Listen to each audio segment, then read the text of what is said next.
It's a busy January in the WSL and the action comes thick and fast unless you're Liverpool or Manchester United. That game called off with a waterlogged pitch.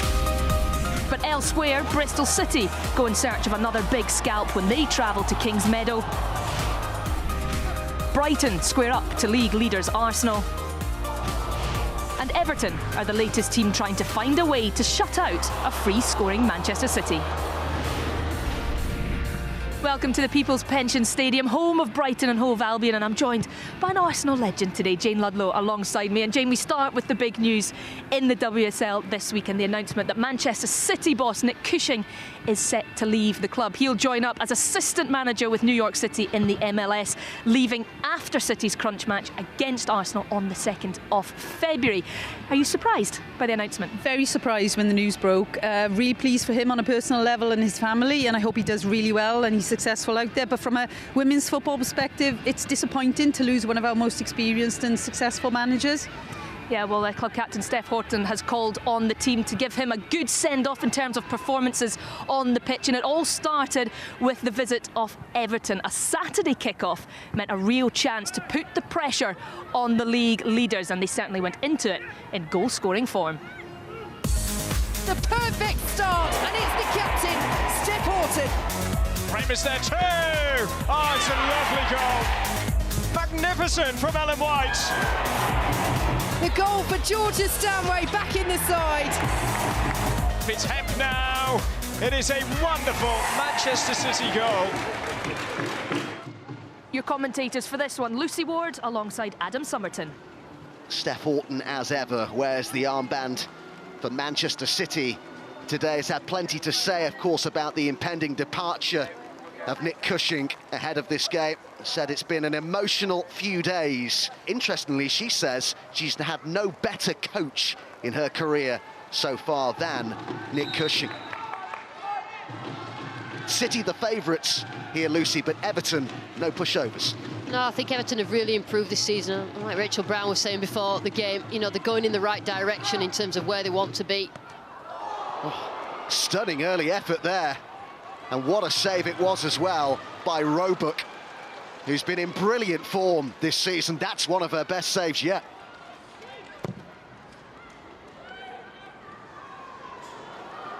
Just slightly misjudged that by the former Arsenal player Heinz. Hemp looking to profit. It's a really good pass, and Bremer waits in the middle. And Bremer does what Bremer does best. It's good play from three players here. Hemp initially on that left-hand side. And it's great movement from Caroline Weir. But she's got a lot to do here, Bremer. I mean, the goalkeeper really should be favourite to get that ball, but she's so determined. She gets herself in that right area. She just gets a touch. Terrific finish. Of course, Manchester City on a mission. Brilliant finish by Bremer. Well, there is a striker in the finest of form. Everton playing about losing it in your defensive third is just put yourself at risk, and nobody closing her down, and it's a fantastic finish. And whenever she's in front of goal, you just think there's only one outcome here. Bremer with the acrobatics. What a fantastic effort. Tell you what, she's full of confidence, isn't she, Bremer?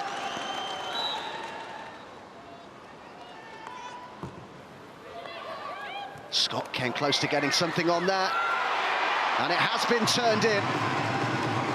It was Bonner up from the back who squeezed it in somehow at that near post.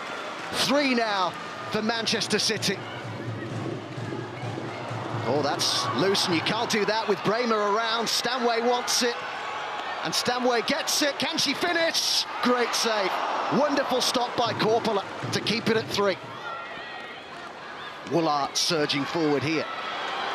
Ellen White now with Hemp waiting in the middle. Woolart was there too, as was Stanway. Shot driven in and off the line. And it was the captain, Graham, on the line for Everton. In towards that near post it goes, and they have got one. It's just not been Georgia Stanway's night. Capped off by unwittingly hitting her and going in the back of the net. Full time here, Manchester City 3, Everton 1. I thought we probably should have been a little bit more clinical in the first half. 1-0 should have maybe been 2 at half time, but we asked them to go and be clinical in the chances we were creating, and to win 3-1 and dominate the whole game. I was really pleased. It's been an emotional week. I think obviously for those that have been with Nick for the last 5 or 6 years, he's been our manager, he's been our leader, and we've just got to remain focused on what we've got to do, and that's to keep winning football matches. I don't think we were brave enough on the ball tonight. I think being such a long time since the last game, we've maybe lost a little bit of the flow and a little bit of the momentum we'd built. Well, there didn't seem to be much of a hangover from Nick Cushing's announcement during the week. Another very assured Man City performance and another couple of goals for the in-form Pauline Bremer. Yes, look, she's definitely in form. She's having a great season, and the 2 goals that she managed to take yesterday were very different in style. The first one being very much reactive in the box and reacting far quicker than the defence of Everton, the goalkeeper, and just poking it past her. But then the second, very different. She's got a bit of time and space to receive near the edge of the box, and then she slotted it home. She's picked her spot and driven the ball particularly well here. And the other person to mention is obviously Hemp, who's provided that pass each time as well. So great result for the team. Yeah, and a great set of attacking options that Nick Cushing has at his disposal with Ellen White in there as well. And it is very much a team that he has built and that have had domestic success together. How big a blow is this for the club in terms of replacing him and how they move forward from his departure? Well, for them as a club, it's been positive, his reign. He's developed, the club has developed. But for the club now, the entity themselves, which way do they want to go? It'll be interesting to see, do they keep progressing the way they are with the same group of staff? The manager steps out, but the rest of the group of staff could stay very similar, and the assistant manager could step up, or they could be a bit more radical and really chase the Champions League and change what they do. So I for one, are keen to see which direction they go over the next few months. Yeah, it'll be really interesting, and that win for Manchester City put them level at the top of the WSL. So now it was over to Arsenal to try and restore their gap at the top of the table as they travelled here to face a Brighton side unbeaten at home in their last 3 WSL matches.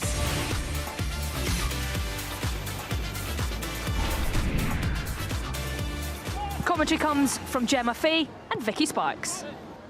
Well, here we go then. Danny Bowman leading out Brighton as skipper. Actually started her career at Arsenal, was part of the squad that won the quadruple back in 2007. And Arsenal led out as ever by Kim Little. Buoyed by their victory over Liverpool, Brighton make 2 changes. Victoria Williams comes in for Maya Letitia, and Amanda Nilden makes only her 2nd league start of the season, replacing Kate Napkiel. Leah LeGarrec scored the winning penalty as Brighton won that Continental Cup shootout here against Arsenal and will be looking to impress again. 3 changes for Arsenal from the side that beat Birmingham. Louise Quinn and Jill Roord replace Katie McCabe and Leonie Meyer, whilst number 1 Manuela Zinsberger is back in. Red hot, on fire, sizzling, take your pick of adjectives to describe Viviana Miedemar's form. She leads the line once again, looking to add to her 26 goals in all competitions this season. Well, Arsenal have a habit of scoring early against Brighton. Joe Montemuro knows that well. So will Hope Powell. That has got to be the key message. Don't concede early on. Here is Danielle van der Donk, space to drive into for the Netherlands international. Brushes off Kirsty Barton. And what a cool finish from Danielle van der Donk. Brighton 0, Arsenal 1. Barton, who is the right back, is not close enough to Van der Donk. She cuts in front of her, so all she can do now is foul her. And the goalkeeper, for me, she has to come out sooner. She has to narrow that angle. It's just a bit too easy for them. Arsenal have the early footholds in the game, and already it could be a long afternoon for Brighton and Hove Albion. Williamson down the line to Lisa Evans. Gibbons is racing to get back. Miss hit from Nobbs will fall to Roord. And the clearance is claimed by Walsh. Lisa Evans has done this week in, week out for Arsenal. I think they've scored 14 goals from crosses from the right-hand side. Megan Walsh, she stands up, she does well to save that one, and she also does very well to hold on to this second ball.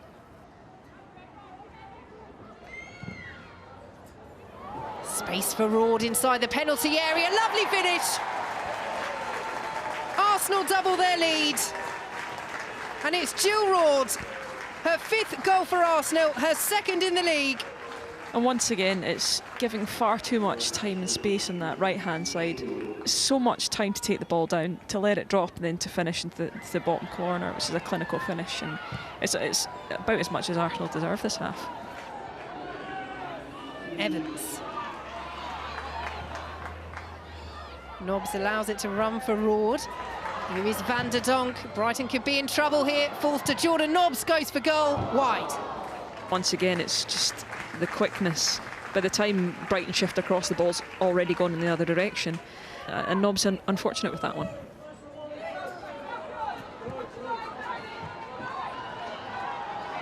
Here is Whelan for Brighton.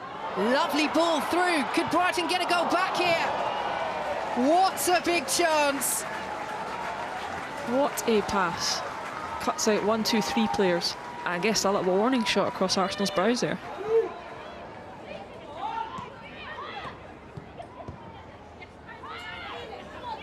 Williams. Schneiderbeck.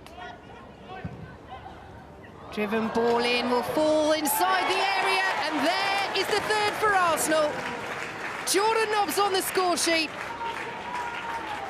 I mean, that's beautiful. Just watch it. Van der Donk, brilliant ball. What a dummy. Fantastic run by Nobbs. Great touch, great finish.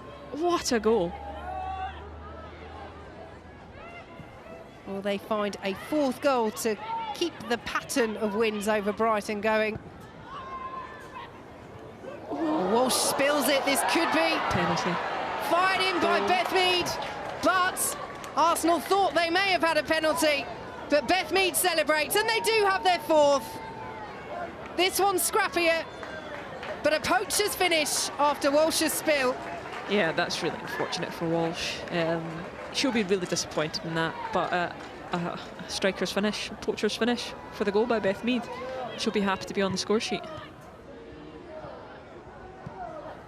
And Arsenal might pick up a fifth here. It's Miedema, and it's over. She'll be frustrated at that. Those are the kind of chances that she puts to bed normally. And Arsenal, for the fourth league game in a row, they beat Brighton by 4 goals to 0 and move 3 points clear at the top of the Women's Super League again.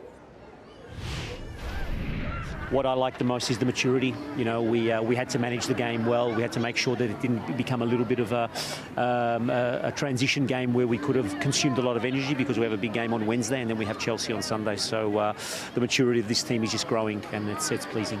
If I compare it to the last game when we played them at home, not the Continental Cup, I think we tried to play. We're a bit more aggressive with their play in terms of playing higher up. Possessed the ball better. I just think all in all they're just a better team than we are. So the win for Arsenal, back on top of the WSL. I'm delighted to have Leah Williamson alongside us. Another very assured performance from your side. There seems to be just a lot of calmness and confidence in what you do out there just now. Yeah, I think we have a clear way of playing, which always makes it a lot easier for us as players, but the freedom that Joe gives us, you get a feeling straight away in the game if it's going your way, and as soon as we know it is, we just kick on and dominate, I suppose. Yeah, it was the perfect start as well with the early goal and a couple of assists for you in the first half. Yeah, surprised everybody. I know you don't have to act not shocked. Getting higher up the pitch. Everybody's an attacker, I suppose, in that formation in a certain way. So, have to do my part, otherwise they'd moan at me. Yeah, Jane, it was something that you picked up on as well, how high Leah was able to get and how they work together. Lots of freedom for you on the pitch, as you've already said, and obviously we're watching you, your delivery in for the second goal, but obviously the first goal, your cross-pitch pass that led to Van der Donk getting in, were exceptional. So you used your freedom well to go forwards today, but your end product, that final pass, was fantastic to get the team up and running. Thanks. It was an interesting position, actually, because the right-hand side of a back three into a winger. Was that the plan? Is that something that Joe has asked you to do more of? I think just finding the overload and it's really congested in the middle, so maybe sometimes where I would come in and be a second six in that formation alongside Leah in there. Instead, I ended up going out wide, and that just seemed to be where the space was. So, maybe on another day you'd find me in the middle a bit more, but today the space was out wide, and as soon as we can overload that fullback, that's what I was aiming to do.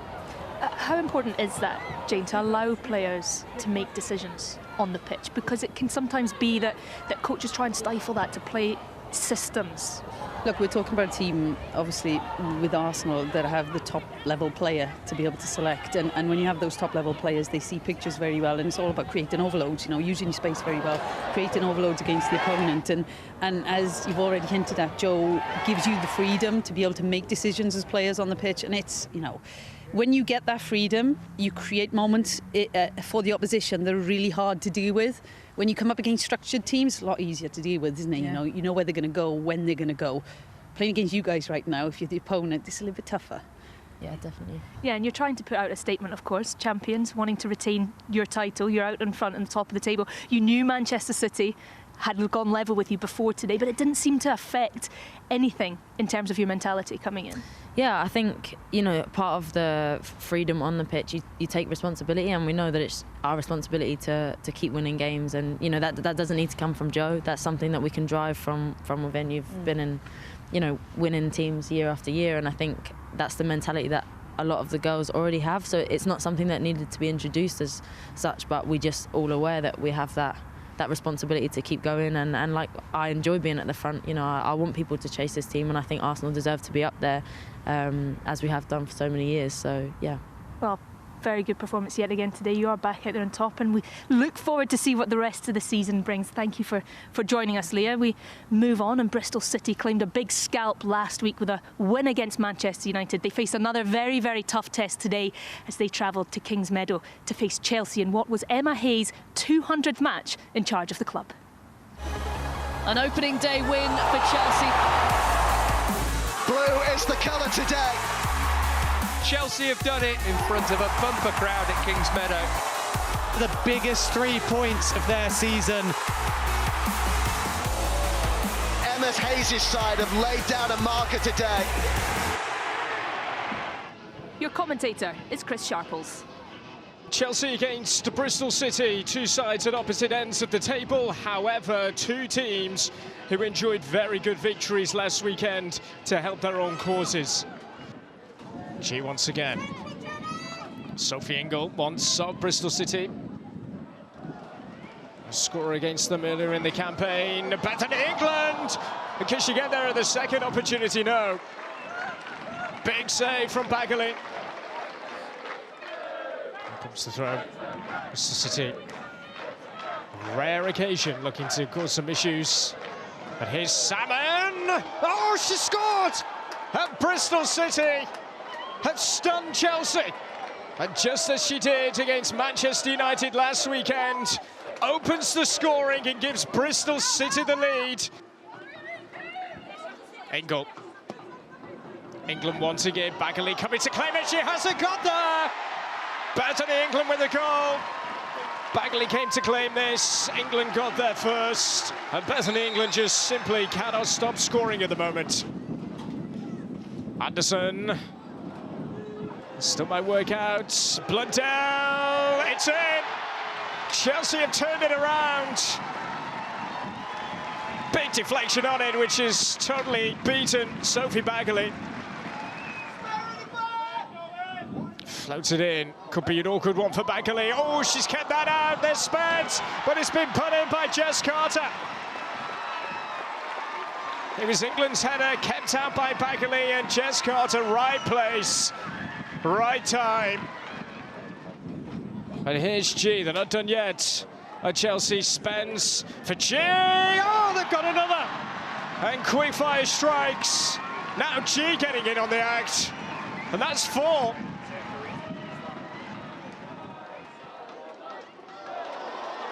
Here's Wrighton. It towards England, it's beyond her. There's G. He's not going to miss from there. Starting the second half as they finish the first. They're looking good to extend an unbeaten run in the WSL, which stands at 15 coming into this. Here's Blundell! Oh, so unlucky! Blundell. That's Kerr, and England! Oh, super save from Sophie Bagley. And here's the danger. Sam Kerr is away. Is this to be her moment? attempt. Oh, she's denied. Anderson towards England. Super cross. And there was Chelsea's number 9 to head home. Final score then, Chelsea handsome winners by 6 goals to 1. I'll spell it out in blatant English. If we don't improve our second phase defending from restarts, then the teams are going to exploit us more and more. It's something as a team we are working on, but we are not learning.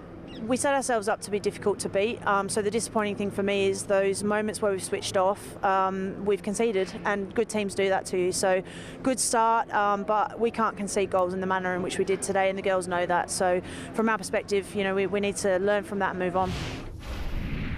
Well, they had to come from behind, but they did it in a bit of style, didn't they, Jane? And right at the heart of a lot of what they did today was G. She's been such a fantastic servant for Emma Hayes and the club, hasn't she?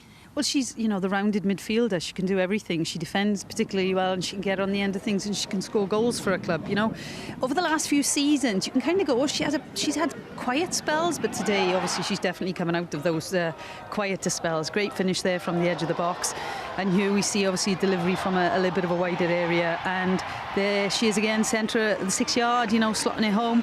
Give her chances in those positions. She's not missing those. Yeah, Sam Kerr with the ball across the box there. A very nice position to be in, to be able to take someone like Sam Kerr off the bench for Emma Hayes, and she came on and she was involved in a few of the goals. Yeah, and she's a top quality player, and everybody will focus on her goal scoring prowess, but she's an assister. You know, she works so hard for the team, and I'm sure people will get to realise that now as the season goes on. She's going to be so influential for the team, even when she's not getting on the score sheet herself. Yeah, busy schedule to come for Chelsea. Very nice to be able to rotate things around. Now, just 2 more games to catch up on after the postponement of that Liverpool against Manchester United match. And we start with an all-London clash as Spurs took on West Ham.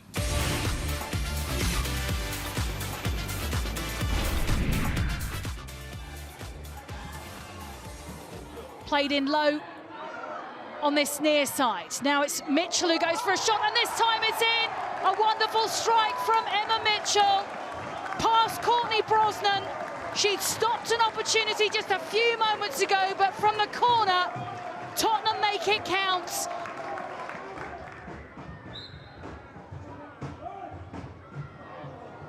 And it's a free kick that comes to Ian. Neville is there as well. Dean! And it has to be turned over by Brosnan.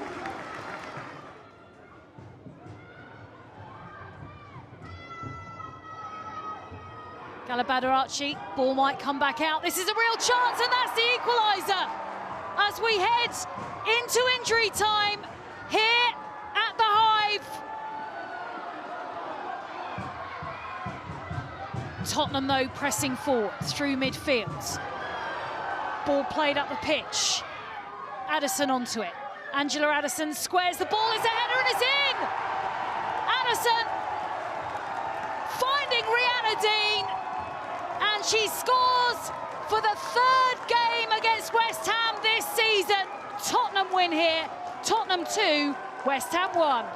To win the game in sort of that extra time was massive for us, and a massive 3 points, and puts us in a really good position within the table. We said before the game ran at half-time, the team that will win the game today will be the team that has the heart and the desire. And I'm not saying we didn't have that, but I just felt they were, you know, that they wanted it more than what we did at times, and ultimately that's cost us a game today.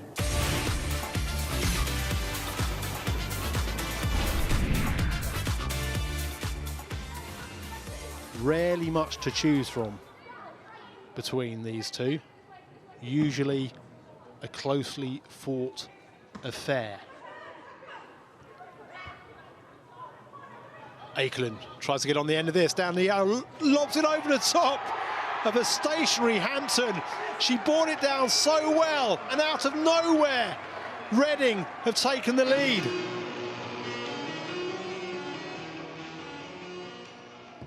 In it comes, towards the far post, headed down by Williams onto the post. Wow, what a chance for Birmingham. Moore over the top. Holloway gives chase. And, well, rather gets caught out as is kept into play, and Akeland tries to sweep it beyond Hampton again, but she made a great save. Well, that would have been the chance to wrap the points up. Drifts it towards the far post, headed away. And the final whistle blows. Reading have held on a game which really never got going. But it's finished at Adams Park. Reading 1, Birmingham City 0. So this is how things stand in the Barclays FA WSL after today's games. Arsenal back on top with that 3-point cushion from Manchester City. Chelsea stay third, Reading move up to fourth, with Spurs in fifth following their wins today and the postponement of that Manchester United game against Liverpool, who prop things up at the bottom of the table. But we have to talk about that dramatic ending at the Hive. What an end to that game between Spurs and West Ham. Well, it sounds like a good game to watch second half, definitely. Obviously 1-0 up Tottenham for the majority of the game. And then the last 15 minutes of the game, everything changes. Here we see West Ham, winning that little bit of a melee on the edge of the box and slotting the ball home, thinking they've got a point, thinking they're going home and they've got a point from a game which they probably did deserve. But then within a few minutes this happens and we go down the other end. Some poor defending here, and obviously unmarked Spurs player free to head the ball in the back of the net. 3 points.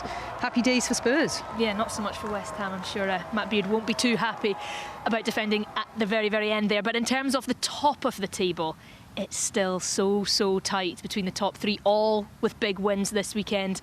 And it's set up to be a real battle as things go on, isn't it? Yeah, it's great because those top teams, they're looking forward to the pressure, it seems, at the moment. They're enjoying the pressure. Every time, they're expected to turn out and win, they are. Which is great for the competition because we're going to hopefully go through to the end of the season now, and there's going to be some really important games coming up.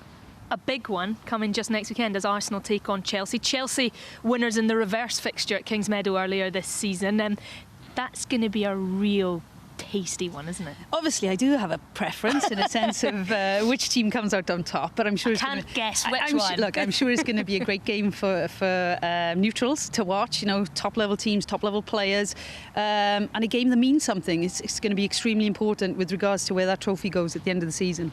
Yeah, it certainly is, and it's going to be a really interesting one for us to watch. I know which one you want to win, but how tight do you think it'll be?